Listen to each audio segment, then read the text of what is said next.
La résurrection parle d'un autre homme qui est introduit et certifié, selon les paroles de l'apôtre Paul. Jésus-Christ, déclaré ou déterminé, Fils de Dieu avec puissance, selon l'esprit de sainteté par sa résurrection d'entre les morts. Romains 1,4. Cela résume tout.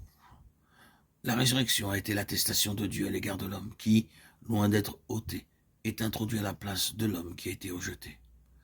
L'ascension et la glorification se résument entièrement en ceci, l'installation d'un nouvel homme de façon représentative, comme le premier des fils amené à la gloire. L'homme nouveau installé au ciel. Avec ce bref rappel de l'ascension et la résurrection de notre Seigneur, nous arrivons à la venue du Saint-Esprit. Vous remarquez que chaque degré doit faire suite au précédent, chacun est une partie de l'autre. La venue du Saint-Esprit était en vue de reprendre toutes ces choses qu'il avait précédées, pour les ramener ici-bas de la part du Seigneur glorifié dans le ciel, et pour les mettre en valeur, en vous et en moi. Le Saint-Esprit est venu pour rendre efficace en vous et en moi la rédemption pour laquelle Christ est venu. La rédemption qui est dans le Christ Jésus, Romains 3, 24. La reconstitution de l'homme qui est mise en valeur en Christ.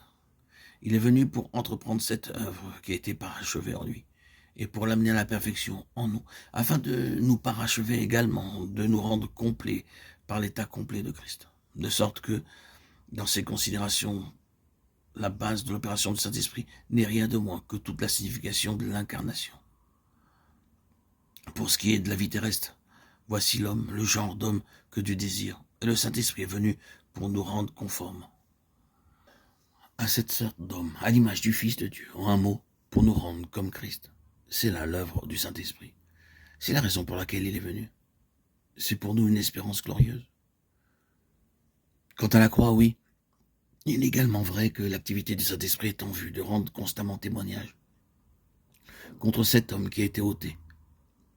Si vous et moi sommes vraiment habités, gouvernés par le Saint-Esprit, nous saurons, quand nous faisons usage de cet homme-là, nous saurons que c'est là un terrain défendu.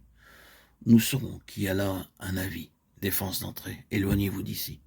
Tout chrétien qui ne sait pas par le moyen d'un aiguillon et d'une réaction, quand il ou elle fait usage du vieil homme, manque de sensibilité à l'égard du Saint-Esprit. Mais il y a l'autre aspect. Le Saint-Esprit va nous maintenir du côté positif en nous disant « Voici donc le chemin de la vie. Éloigne-toi de ce vieux terrain. Demeure sur la base de la vie. » Cher chrétien, prends ceci à cœur. Finissons avec ce vieil homme. Ne le déterre pas constamment, ne le regarde pas sans cesse. Ne tourne pas sans arrêt tout autour de lui, essayant de trouver quelque chose de bon en lui, c'est-à-dire en toi-même, car tu ne le trouveras jamais. Le verdict de Dieu est qu'il n'y a rien de bon en lui, Romains 7, 1. Aussi, éloigne-toi de ce terrain et demeure sur la base du nouvel homme. Le vieil homme a été démasqué. Certes, tu sais à présent combien il est mauvais.